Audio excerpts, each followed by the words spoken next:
Hey, so I thought I would just do another quick test stream just to keep working out the kinks.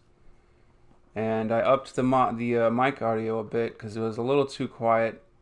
And the audio, when you're testing it, it sounded a lot worse. But when I listened to the replay, it sounded fine. So the game audio is completely muted right now, so it's just the mic. So I'm gonna go ahead and just do a real short test stream, not as long as yesterday.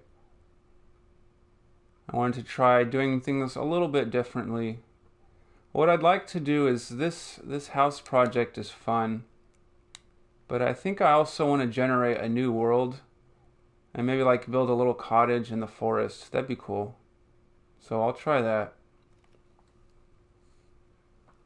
And I'm gonna start reading a different book. Instead of that cat book, I read a cat book last time. I want to read some of the Grimm's fairy tales. That's something I've always had interest in, so I figured that'd be cool. And the other nice thing about that is they're very short. I found a good copy. It's pretty comprehensive. It has like everything. It has all the stories. But the nice thing is the stories are so short. I could, read stories, and then when I feel like I'm ready to move on, I could move on to something else. I could maybe read like Ozma of Oz. I've always wanted to read that, and it's based off the movie Return to Oz, which I really prefer over The Wizard of Oz. The Wizard of Oz is more like a play, and it's okay. I'm not gonna say anything against it, but it's Return to Oz has always been more of my taste. I think it's a really cool movie, and I watched it about 2 or 3 years ago. I think it still holds up pretty well. So it's based on the book Ozma of Oz, which is written by the original author in about around like 1907 or something like that. So it's a really old book. So I found a copy of that. But I figured I could warm up with some Grimm's fairy tales and then maybe read that. And then when I'm ready, because Ozma of Oz is also a fairly short book, it's not too long. And then when I feel like I'm really ready to go and maybe I have, a couple people hanging out, then I could get started on The Hobbit. And maybe after I finish The Hobbit, I could even like go back to some more Grimm's fairy tales and then do the Lord of the Rings trilogy. So I'll do that. That sounds pretty good. Now, before I actually start the Grimm's fairy tales themselves, there's an introduction. I was gonna skip the introduction. I thought it's not really necessary, but I don't know. For some reason, I don't really feel like jumping right into the fairy tales yet. So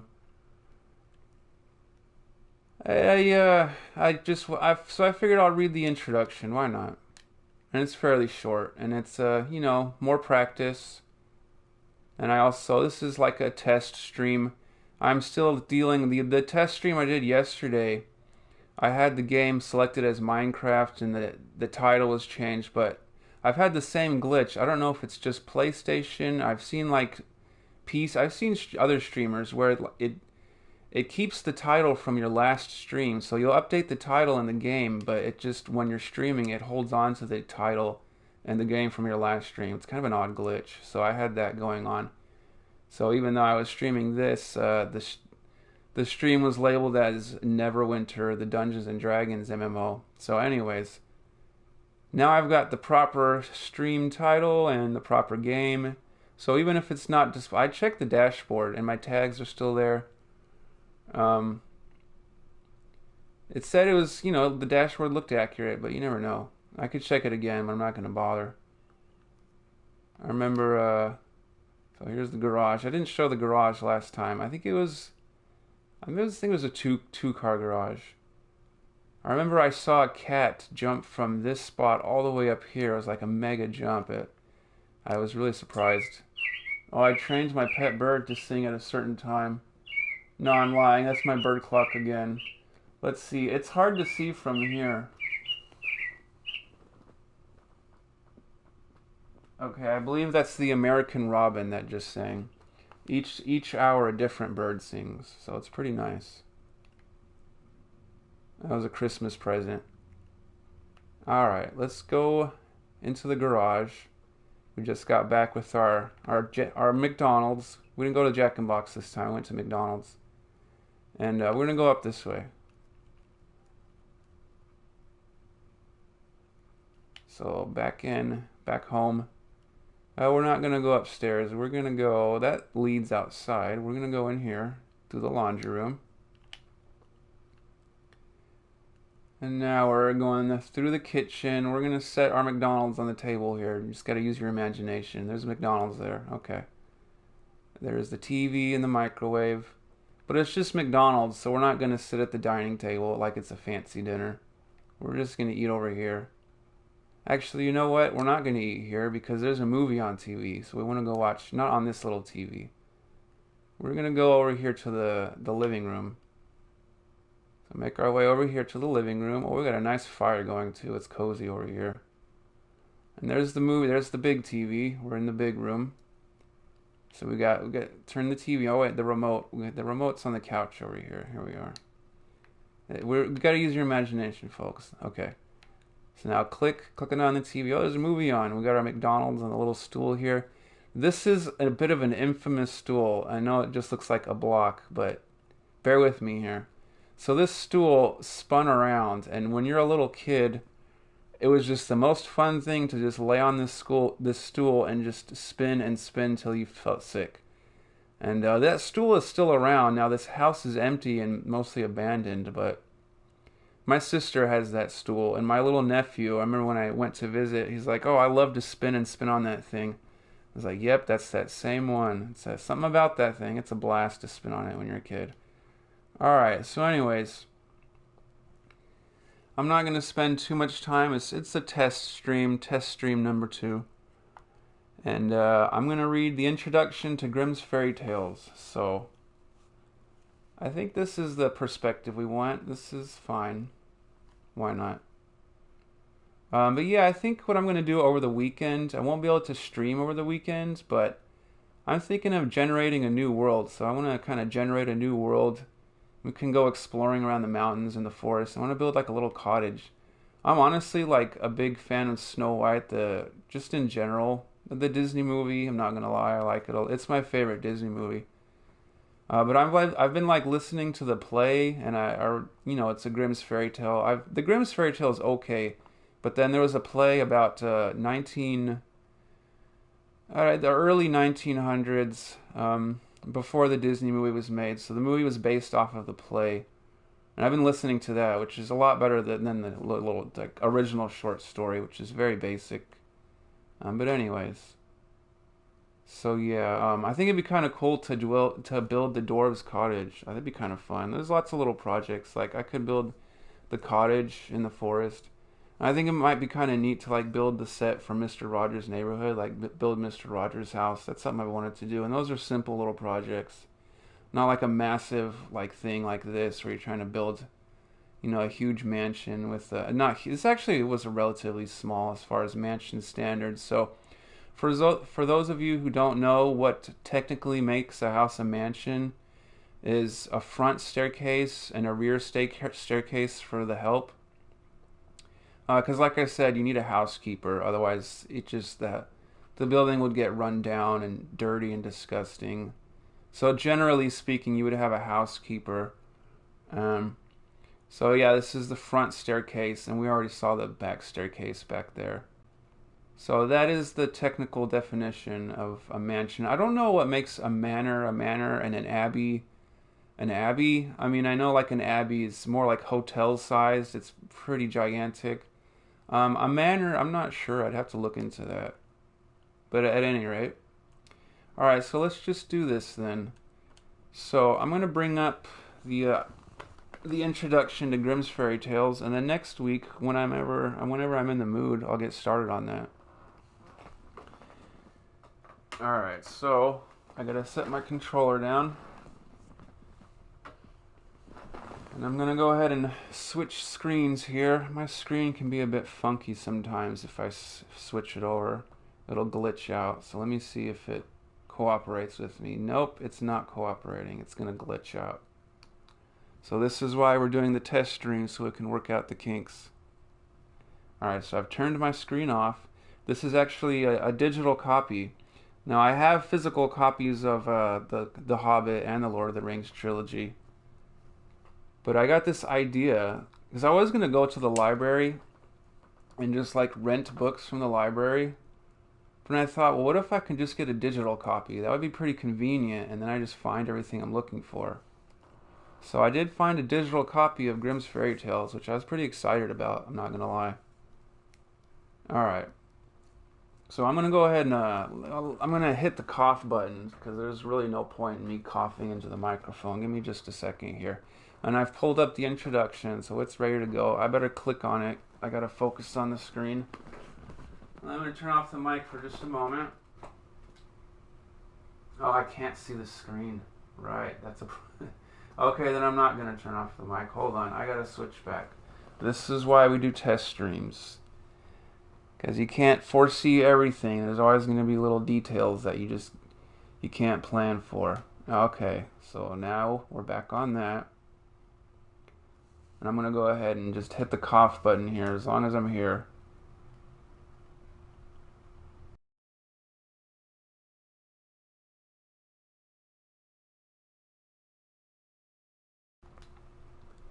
Okay, we're good now. Alright, so we're looking at this peaceful fire in the fireplace. We're going to sit on our couch and we're going to read a little bit.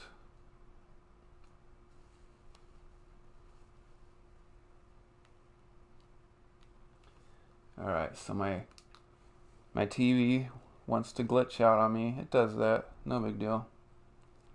Powering it down. I'm going to power it back on.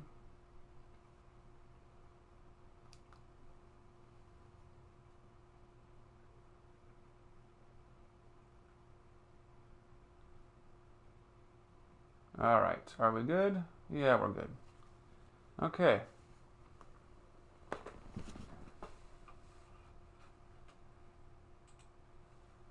Okay, focused on the screen.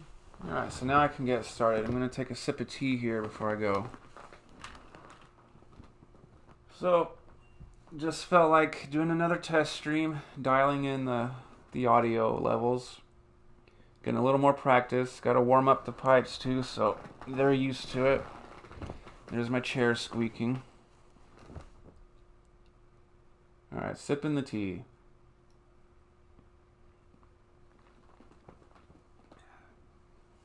That's good tea.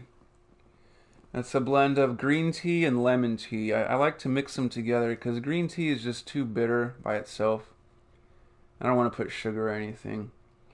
And I drink green tea for health purposes. But I also enjoy it. But it is much better if you add a pack of lemon tea. You just add them both together. This one actually has some actual lemon juice in it. I went and picked some lemons. There's a tree nearby. So I picked some lemons. Which makes it that much better. Okay. So we're good to go here.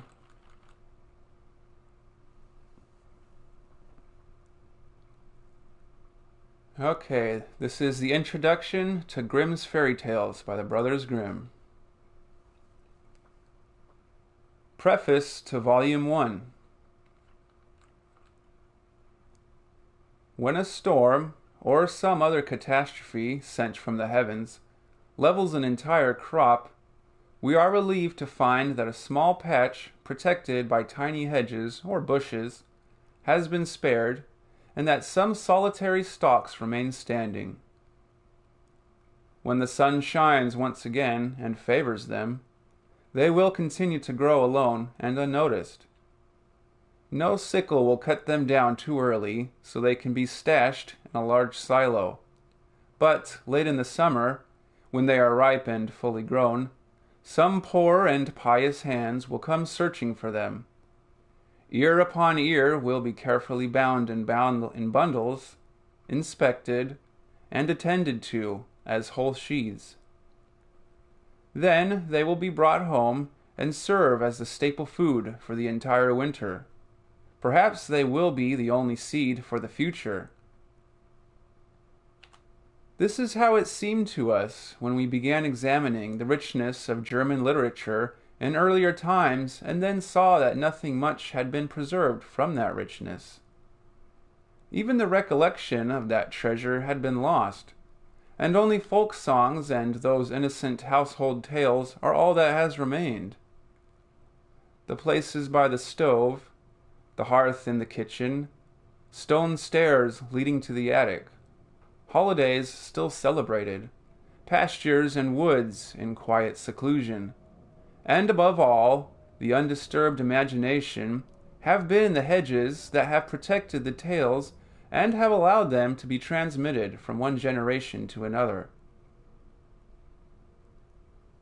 Now that we have re-examined our collection of tales, we'd like to offer our present reflections. In the beginning, we thought that a great deal had perished, and only the tales that we knew already were the ones that had remained, and that variants, as is usually the case, were also told by other people. But on the lookout for everything that really was still there from these poetic stories, or poesy, we also wanted to get to know these other versions, and it turned out, however, that there was much more new material than we had realized.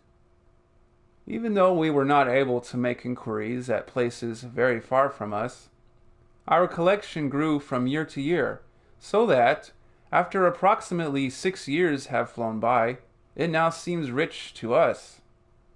At the same time, we realize that we may be missing a great deal, but we are pleased by the thought that we possess the most and the best tales. Aside from a few exceptions that we have noted, almost everything has been collected from oral traditions in Hesse and Maine and in the Kinzig regions of the Duchy of Hanau, where we grew up, and that is why pleasant memories are attached to each and every tale. Few books like ours have originated with such pleasure, and we would like to express our gratitude publicly once again to everyone who has participated in our work. It was perhaps just the right time to record these tales, since those people who should be preserving them are becoming more and more scarce. Of course, those who still know them know a great deal, but people die away while the tales persist.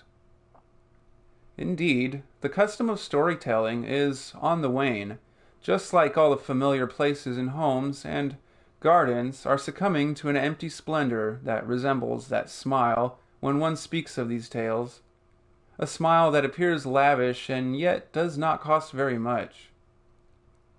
Wherever the tales still exist, they continue to live in such a way that nobody ponders whether they are good or bad, poetic or crude. People know them and love them because they have simply absorbed them in a habitual way, and they take pleasure in them without having any reason. This is exactly why the custom of storytelling is so marvelous, and it is just what this poetic art has in common with everything eternal. People are obliged to be disposed toward it despite the objections of others.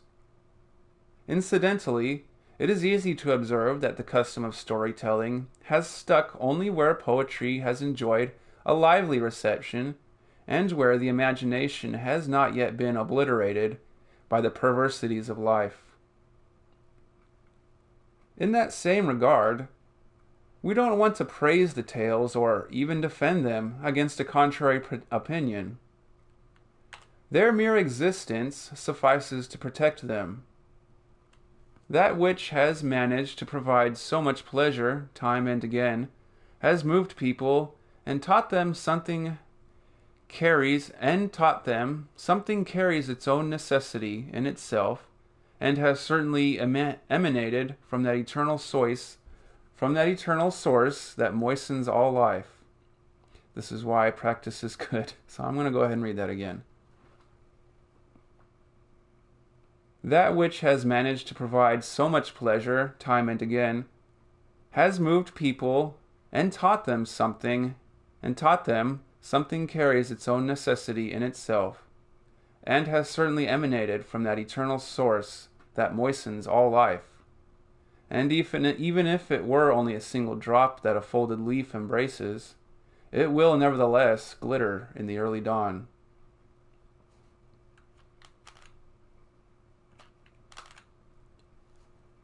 The same purity runs through these tales that brings out the wonderful and blessed qualities of children. The tales have the same sky blue, flawless, shining eyes, in which small children love so much to see themselves, that no longer grow while the other parts of their bodies are still tender, weak, and too awkward to be put to use on the earth.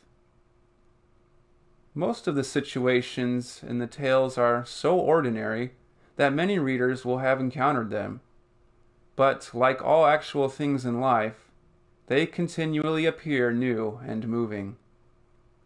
Parents have no more food, and, in desperation, they must cast their children from their home. Or a harsh stepmother lets her stepchildren suffer and would like to see them perish. Then there are some siblings abandoned in the desolate forest. The wind terrifies them, and they are afraid of the wild animals, yet they faithfully support each other.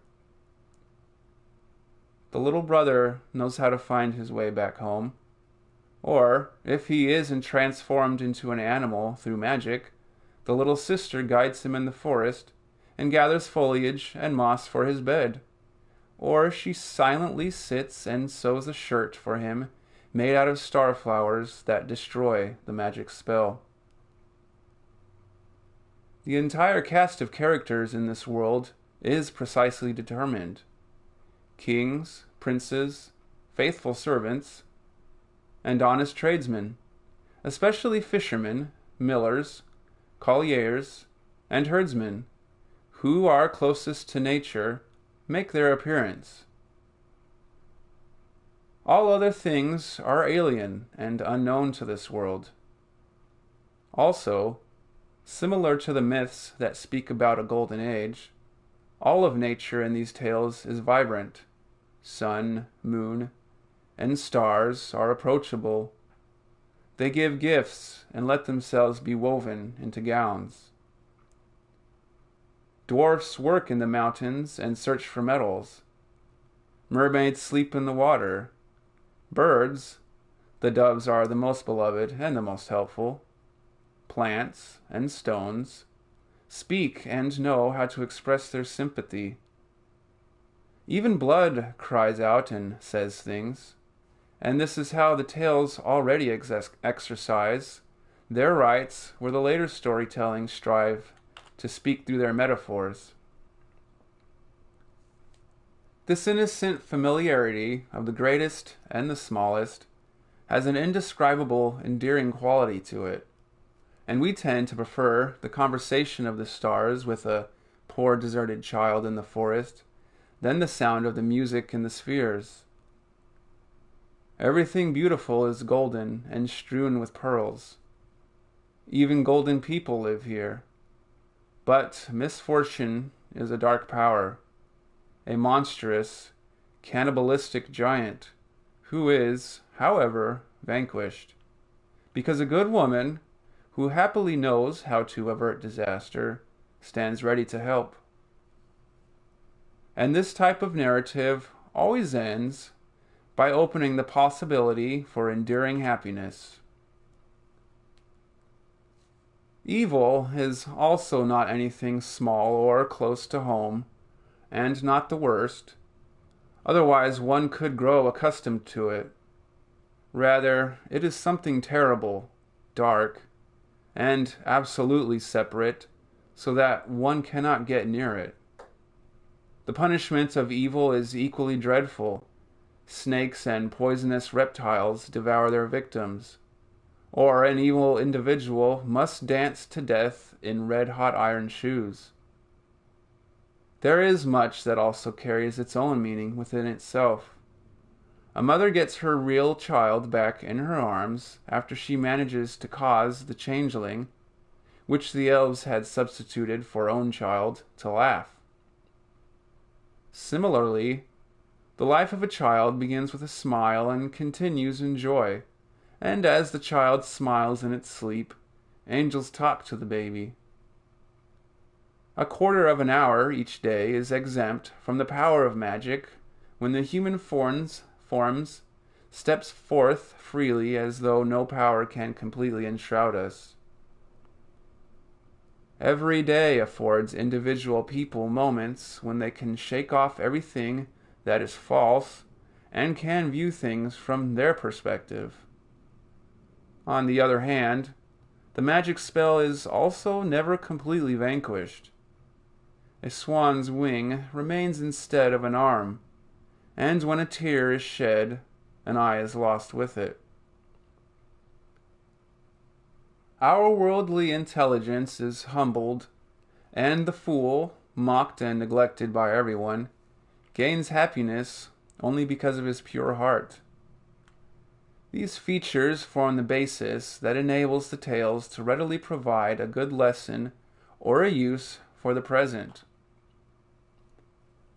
It was neither their purpose to instruct, nor were they invented for that reason, but a lesson grows out of them, just as a good fruit grows from a healthy blossom without the involvement of mankind. It is in this that all genuine poetry proves its worth, because it can never be without some connection to life.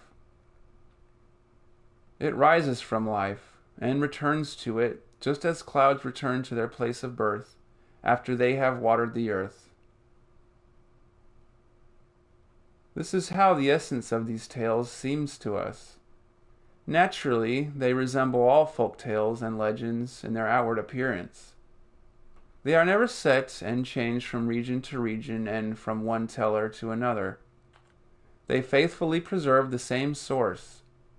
In this regard, they distinguish themselves from the original local folk legends, which are tied to real places or heroes of history, and which we have not included here, even though we have collected many and are thinking of publishing them some other time. We have sometimes provided several versions of one and the same tale because of their pleasant and unique variations. Those tales that are less important have been included in the notes. In general, however, we have collected the tales as faithfully as we could. It is also clear that these tales were constantly reproduced anew as time went on. This is exactly the reason why their origins must be very old. Some of them have left traces in Fischart and Rollenhagen that we have noted and that prove and indicate the tales are almost 300 years old. But it is beyond any doubt that they are even older than that if any lack of evidence makes direct proof impossible. The only, but certain, evidence can be derived from the connection with the great heroic epics and the indigenous animal fables. But this is naturally not the place to go into detail, and anyway, we have said some things about this in the notes. Given that these tales are so close to the earliest and simplest forms of life, this closeness can account for its general dissemination. For there is not a single group of people that can completely do without such poesie. Even I can't say that on Twitch, but even the natives of West Africa delight their children with stories, and Strabo expressly says the same thing about the Greeks. Similar attestation can be found among others at the end, and this proves how highly such tales were esteemed by those who understood the value of a voice speaking directly to the heart. There is another highly remarkable phenomenon that can be explained from all this, and it pertains to the great diffusion of the German tales. In this case, they don't merely equal the heroic stories of Siegfried the Dragon Slayer, but they even surpass them because we find these tales and exactly the same kind spread throughout Europe, thus revealing an affinity among the noblest peoples. In the north, we are familiar only with the Danish heroic ballads that contain much relevant material, primarily in songs that are not entirely appropriate for children because they are meant to be sung. However, here, too, the boundary can hardly be designated with exactitude when it comes to the more serious historical legend, and there are to be sure points of overlap. England possesses the Tabart collection. England possesses the Tabart collection of tales, which is not very rich, but treasures of oral tales must still exist in Wales, Scotland, and Ireland. Just in its Mabinogion, now in print, Wales has a true treasure. In a similar way, Norway, Sweden, and Denmark have remained rich sources. Much less so, perhaps, the southern countries. We know nothing about Spain, but a passage from Cervantes leaves no doubt about the existence and telling of tales. France has certainly much more now than what Charles Perrault provided, but he treated them still as children's tales, not like his inferior imitators Aulnoy and Marat. He produced only 9. Of course, they belong to the best known tales, which are also among the most beautiful. His merit consists in his decision not to add anything to the tales, and to leave the tales unchanged, discounting some small details. His style of depiction deserves only praise for being as simple as possible. Indeed, the French language, in its present state of cultivation, curls together almost by itself into epigrammatic remarks and finely honed dialogue. I've never seen that word before in my life, so bear with me here. So, indeed, the French language, in its present state of cultivation, curls together almost by itself into epigrammatic remarks and finely honed dialogue. And this makes it nothing more difficult to be naive and direct. That is, in fact, to be without any pretentiousness, while telling children's tales. Just see the conversations between Riquet à la Hope and the Dumb Princess, as well as the end of Petite Poussée. In addition, they are sometimes unnecessarily long and wordy. An analysis that is about to be published maintains that Perrault, born 1633 and died 1703, was the first one to invent these tales, and it was through him they first reached the people. This study even asserts that Perrault's Tom Thumb is an intentional imitation of Homer that wants to make Ulysses' predicament, when threatened by Polyphemus, understandable to children. Johannot had a better view of this matter. Older Italian collections are richer than all the others. First in Straparolos.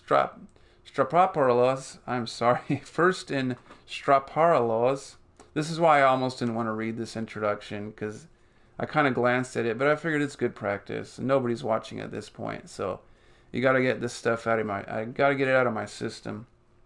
And then it just, as time goes on, it gets easier and easier.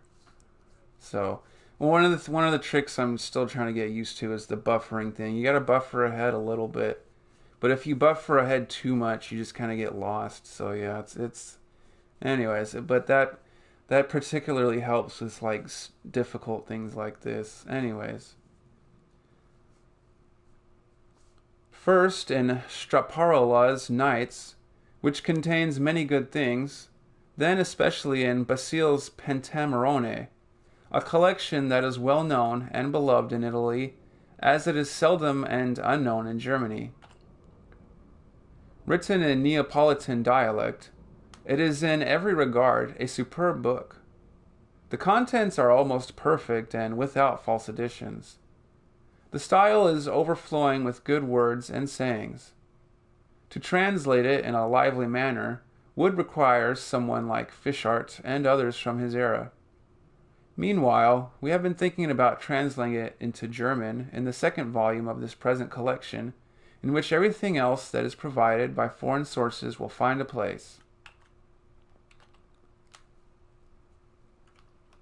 We have tried to grasp and interpret these tales as purely as possible. In many of them, one will find that the narrative is interrupted by rhymes and verses that even possess clear alliteration at times, but are never sung during the telling of a tale, and these are precisely the oldest and best tales. No incident has been added or embellished and changed, for we would have shied away from expanding tales already so rich in and of themselves with their own analogies and similarities. They cannot be invented. In this regard, no collection like this one has yet to appear in Germany. The tales have almost always been used as stuff to create longer stories, which have been arbitrarily expanded and changed depending on their value. They have always been ripped from the hands of children, even though they belonged to them, and nothing was given back to them in return.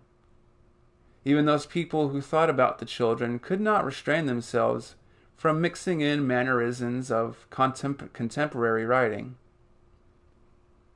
Diligence in collecting has almost always been lacking.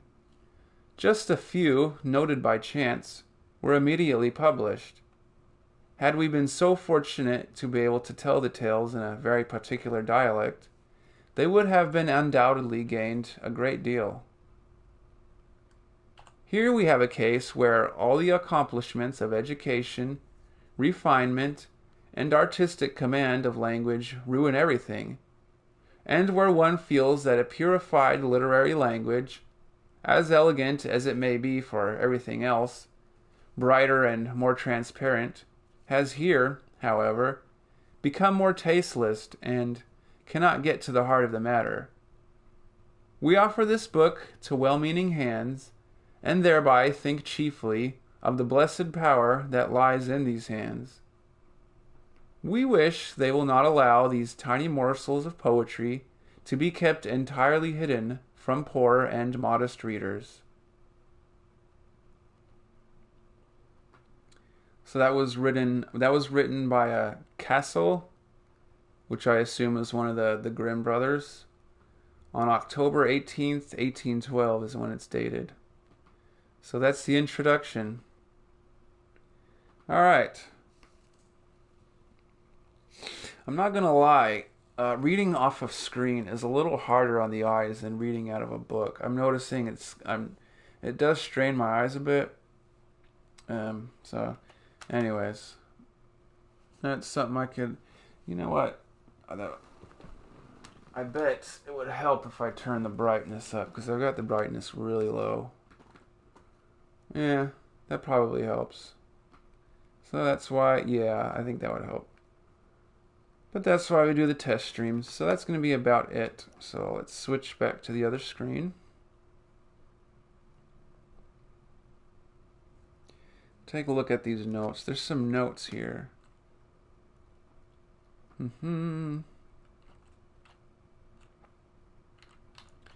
Alright, anyways. So, when I come back next week or whenever I feel like it, I'll start with The Frog King, or Iron Henry.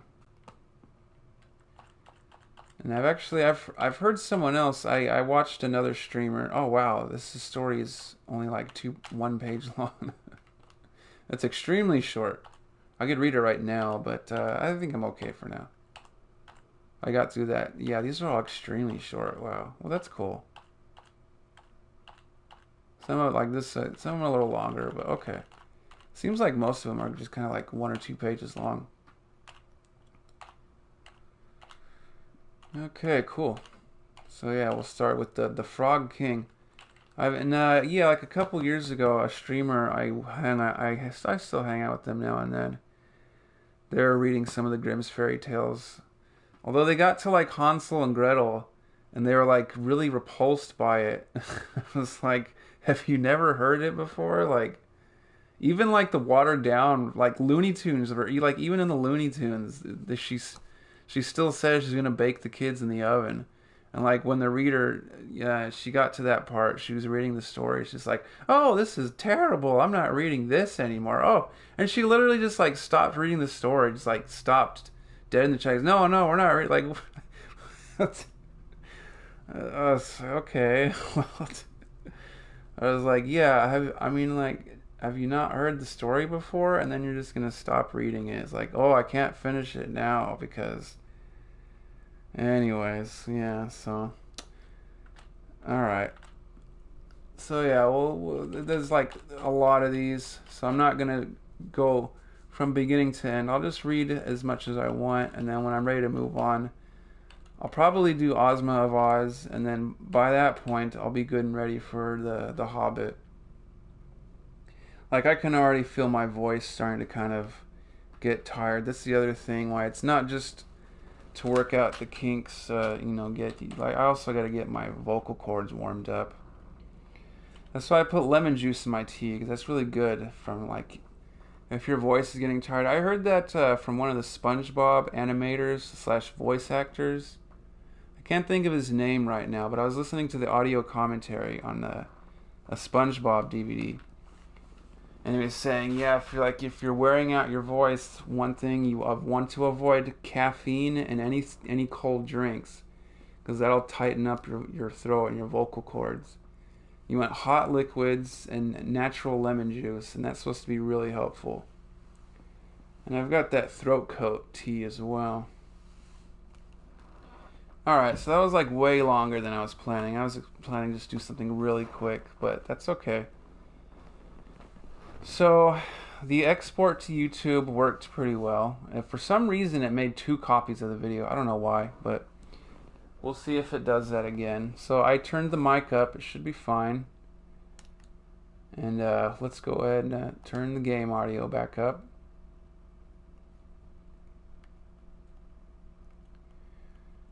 There we are.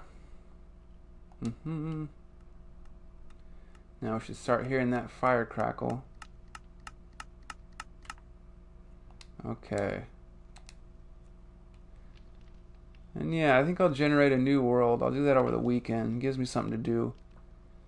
Maybe I can find like some blueprints or floor plans like to build the stuff I want to build. And if not, I'll just wing it.